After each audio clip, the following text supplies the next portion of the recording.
Please get ready for a dictation of exercise number 11 and 12 from Progressive Magazine of April 2022. 5 seconds.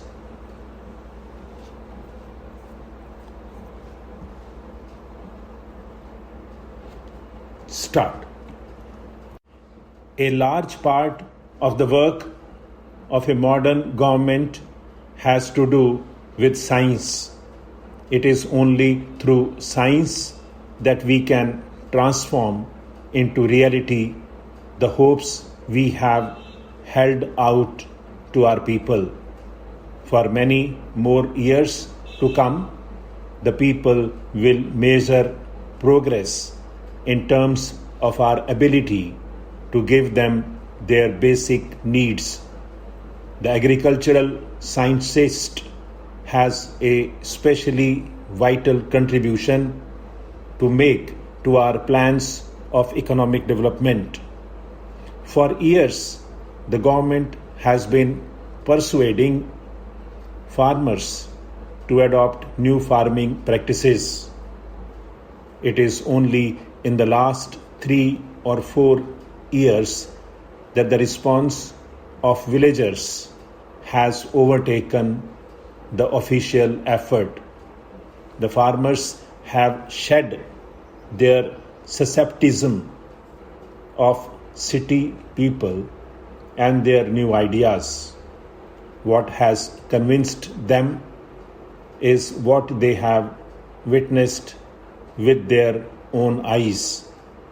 Everywhere, farmers tend to be conservative and slow to change.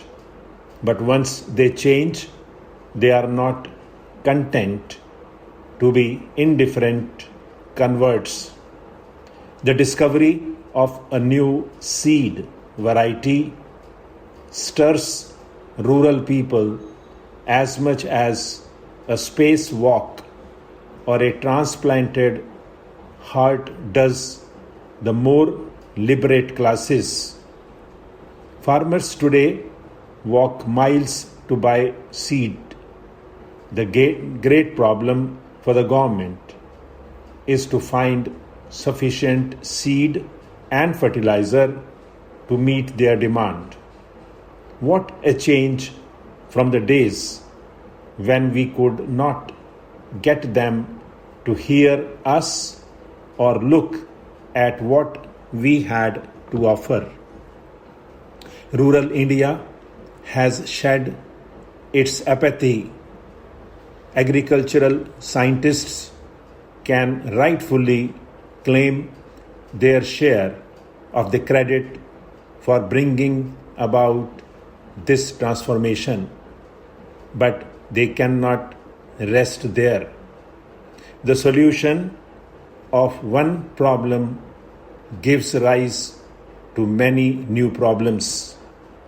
New varieties are being extended to vast areas. Because of the demand from farmers and our own race towards self-sufficiency, this work is being done far too fast and with only a minimum of protesting. Modern farming is a combination of many techniques and materials. It is not possible to adopt anyone in isolation, disregarding the others. The scientist has a special responsibility to provide answers to the problems which are consequences of his own work. The greatest task before the agricultural scientist and before the government in general is to ensure that there is no setback in the new program. If, for example, widespread plant disease attacks the new varieties, the farmers' hard-won trust in modern practices will be shaken, and he might retreat into his shell of traditionalism. The average farmer does not have money to waste, nor can he afford undue risks. He will not experiment on his own unless he is certain that the experiments have succeeded elsewhere. It is because our demonstration programs have been convincing that the cultivators have come forward in such large numbers today to use new varieties of seed and fertilizers.